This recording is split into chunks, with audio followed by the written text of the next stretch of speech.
Hello, Hasan law study में आपका स्वागत है। आज की इस वीडियो में हम चर्चा करने जा रहे हैं संपत्ति अंतरण अधिनियम 1882 में धारा 13 और धारा 20 के बारे में। यानी कि धारा 13 में कहा गया है कि आज़ाद व्यक्ति के फ़ायदे के लिए अंतरण। आज़ाद का मतलब होता है वो व्यक्ति जिसने अभी जन्म नहीं लिया है, तो उसके फ़ायदे के लिए जो अंतरण होगा उसके बारे में चर्चा करेंगे। संपत्ति अंतरण अधिनियम, संपत्ति अंतरण अधिनियम 1882, धारा 13 और 20। आज़ाद व्यक्ति के फ़ायदे के लिए अंतरण। ठीक, ये बात धारा 13 में कही गई है। ठीक, 20 में क्या कहेगा वही बाद में बताएंगे। अगर आप हमारे इस चैनल पर नए हैं तो मेरा चैनल नीचे रेड बटन दबाकर अभी सब्सक्राइब कर लें, बिल्कुल निःशुल्क है। मेरी इस वीडियो को लाइक करें, शेयर करें और कमेंट भी किया करें। अच्छा, वो शब्द बता रहा हूँ जो इस धारा में लिखे गए हैं, ध्यान से सुनिए। जहाँ की संपत्ति के अंतरण पर उस संपत्ति में कोई हित उसी अंतरण द्वारा सृष्ट किसी पूर्विक हित के अधीन ऐसे व्यक्ति के फायदे के लिए जो अंतरण की तारीख को अस्तित्व में ना हो सृष्ट किया जाता है, वहाँ ऐसे व्यक्ति के फायदे के लिए सृष्ट हित प्रभावी ना होगा जब तक कि उसका विस्तार संपत्ति में अंतरक के संपूर्ण अवशिष्ट हित पर ना हो।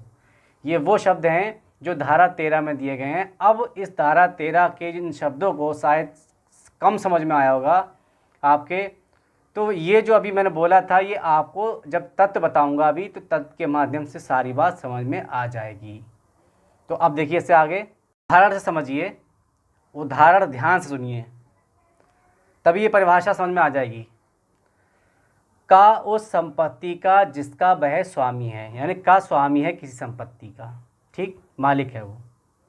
खा को क्रमशः यानी अपने और अपनी जो आशायित पत्नी के जीवन पर्यंत के लिए, जीवन भर के लिए और उत्तरजीवी की मृत्यु के पश्चात आशायित विवाह के जो ज्येष्ठ पुत्र होता है, यानी सबसे बड़ा पुत्र होता है, के जीवन भर के लिए और उसके मृत्यु के बाद, ठीक, बड़े पुत्र के लिए और उसके मृत्यु के बाद का के दूसरे पुत्र के लिए न्यास के रूप में अंतरित करता है। न्यास के रूप में, या मतलब हम किसी को विश्वास पर देते हैं, ट्रस्ट के रूप में, एक न्यास के रूप में अंतरित करता है।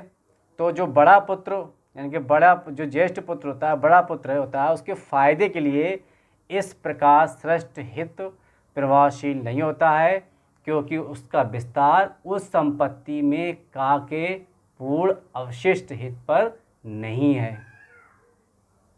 ठीक, अगर ये उदाहरण समझ में नहीं आया तो एक बार बैक करके आप फिर से सुन लीजिए, समझ में आ जाएगा। अब ये जो अभी मैंने उदाहरण बताया और परिभाषा बताई, हो सकता है समझ में ना आई हो, तो अगर समझ में ना आई हो तो आप कमेंट में कुछ भी लिख सकते हैं, उसके बारे में पूछ सकते हैं कहाँ समझ में नहीं आया। फ़ोन भी कर सकते हैं, फ़ोन भी आपको मेरे चैनल पे मिल जाएगा। लास्ट में जाएंगे अबाउट में देखेंगे तो मेरा मोबाइल नंबर भी वहाँ पर है। अब धारा 13 के आवश्यक तत्व देखिए, धारा 13 के आवश्यक तत्व कौन कौन से तत्व आवश्यक हैं। पहला तत्व देखिए, तो पहला तत्व ये है कि आज़ाद व्यक्ति के फायदे के लिए प्रत्यक्ष रूप से जो अंतरण होता है वो शून्य होता है। आज़ाद व्यक्ति के फायदे के लिए अगर प्रत्यक्ष रूप से जो अंतरण होता है वो शून्य होता है। ठीक, ये याद रखना है। दूसरी बात, दूसरा तत्व अंतरण आज़ाद व्यक्ति के फायदे के लिए होना चाहिए। जो अंतरण होगा धारा 13 के अंतर्गत, वो अंतरण आज़ाद व्यक्ति, आज़ाद का मतलब जिसने अभी जन्म नहीं लिया है, आज़ाद व्यक्ति के फायदे के लिए होना चाहिए, फायदे के लिए होना चाहिए। ठीक, फायदे के लिए होना चाहिए। तीसरी बात, अंतरण पूर्वक हित का सृजन करके किया जाएगा। अंतरण पूर्वक हित का सृजन करके किया जाएगा।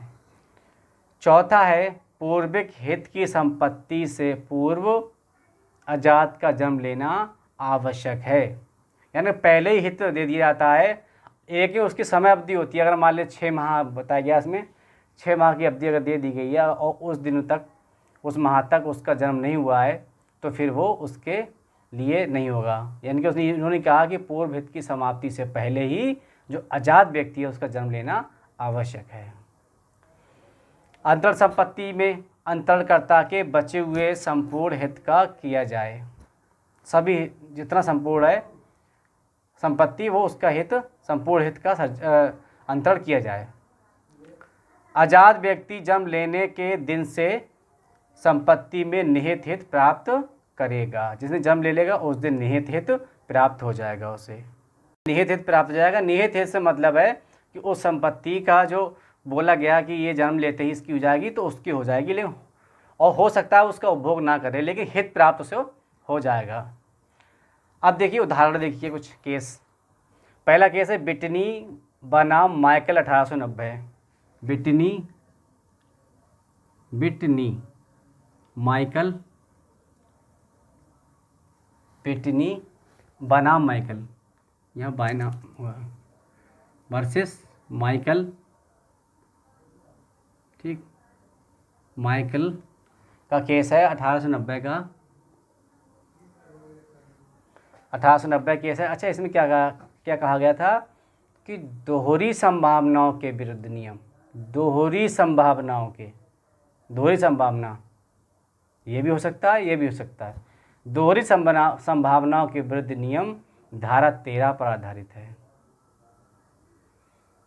दूसरा केस है गिरिजेश दत्त बनाम दाता दीन। गिरिजेश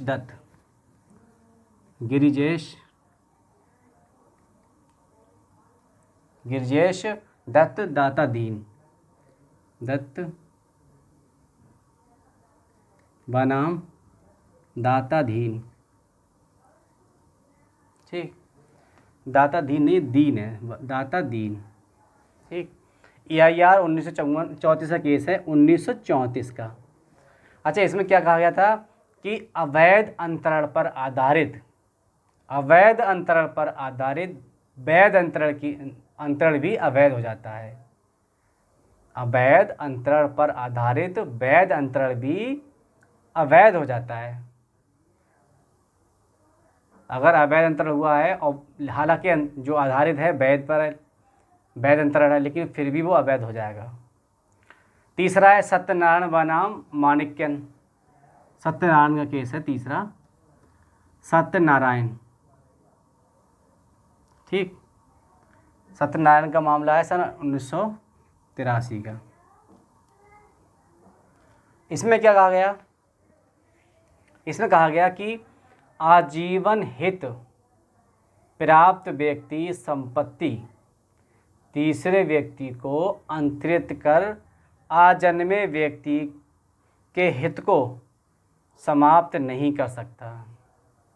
ये इस केस में कहा गया, सत्यनारायण वाले केस में। धारा 20। ठीक, अब धारा 20 देखिए, संक्षेप में समझिए थोड़ा सा। आज़ाद व्यक्ति अपने फायदे के लिए किए गए अंतरण पर कब निहित अर्जित करता है। ये धारा 20 में लिखा हुआ है कि आज़ाद व्यक्ति अपने फायदे के लिए किए गए अंतरण पर कब निहित हित अर्जित करता है। देखा जाए वास्तव में धारा जो 20 है वो धारा 13 के प्रावधानों को स्पष्टीकरण करती है। जो 13 के प्रावधान हैं उसका स्पष्टीकरण 20 करती है, जिसके अनुसार धारा 13 के वर्णित शर्तों को पूर्ति होने पर आज़ाद व्यक्ति जन्म लेते ही निहित हित प्राप्त कर लेता है। जन्म लेते ही जो उसका हित है वो प्राप्त हो जाता है उसे, भले ही उसका उपयोग ना करे, वो उपयोग उसका स्थगित रहे, लेकिन हित प्राप्त हो जाता है जन्म लेते ही। इसे उदाहरण समझिए। धारा 20 का उदाहरण ये है कि आ एक नेम है, ठीक है, यहाँ पर आ बा करके नेम है।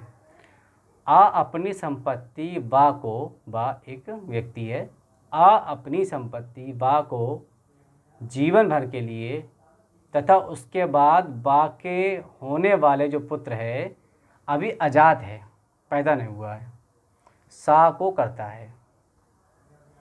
ये कहा कि आ अपनी संपत्ति बा को देता है जीवन भर के लिए, उसके बाद उसके पुत्र को देता है जो अभी जन्म नहीं लिया है, जिसने उसे देता है, उसके लिए करता है, ठीक, अंतर करता है। ऐसे स्थिति में जैसे ही सा का जन्म होता है वैसे ही सा, जो सा है अभी जिसने जन्म लिया है, यही जन्म होगा उसका, तो सा जो होता है उसका निहित हित अर्जित हो जाता है। भाई कोई संपत्ति आ ने बा के नाम में कर दी, और ये कहा जब तक सा नहीं आ जाता है, सा जब तक जन्म नहीं लेता है तब तक आपकी है, और जैसे ही जन्म लेगा उसका हित प्राप्त हो जाएगा उसमें, जो जन्म लेगा, भले ही उपभोग नहीं कर रहा है, उपभोग वही कर रहा हो अभी, यानी कि बा कर रहा हो, सा नहीं कर रहा है, अभी सा ने जन्म लिया है लेकिन बा उसका उपभोग कर रहा है, ठीक, लेकिन निहित हित प्राप्त हो जाएगा। तो फिर उसने कहा चाहे संपत्ति जो उपभोग है वो बा की मृत्यु के बाद ही पाएगा, ठीक, तथा सा के जन्म के बाद यदि वह बा से पहले मर जाता है, अब ये भी देखिए, बा से पहले मर जाता है तो संपत्ति बा की मृत्यु के उपरांत सा के जो उत्तराधिकारी होंगे उन्हें प्राप्त हो जाएगी, ठीक। अब तो क्लियर हो गया होगा। आने बा को अंतरण किया और ये शर्त के साथ कि आपके पास ये जीवन भर तो रहेगी, लेकिन जैसे ही सा जन्म लेगा, यानी कि उसका पुत्र, यानी कि बा का पुत्र जैसे ही जन्म लेगा हित उसे प्राप्त हो जाएगा जन्म लेते ही सा का, और जो बा है उसकी मृत्यु के बाद सा उसका उपभोग करेगा। और बाई चांस बा ना मरे और सा ही पहले मर जाए, उस यानी कि उसका पुत्र ही पहले मृत्यु हो जाए, अगर उसके पुत्र की मृत्यु पहले हो जाती है, बा से पहले हो जाती है, तो बा के मरने के बाद जो पुत्र था सा, उसके जो उत्तराधिकारी होंगे उन्हें दे दी जाएगी संपत्ति। तो आज की इस वीडियो में मैंने चर्चा की धारा 13 और 20 के बारे में, संपत्ति अंतरण अधिनियम के, यानी कि आज़ाद व्यक्ति के फ़ायदे के लिए किए गए अंतरण के बारे में। अब मिलते हैं अगले वीडियो में, तब तक के लिए जुड़े रहिए हसन लॉ स्टडी के साथ।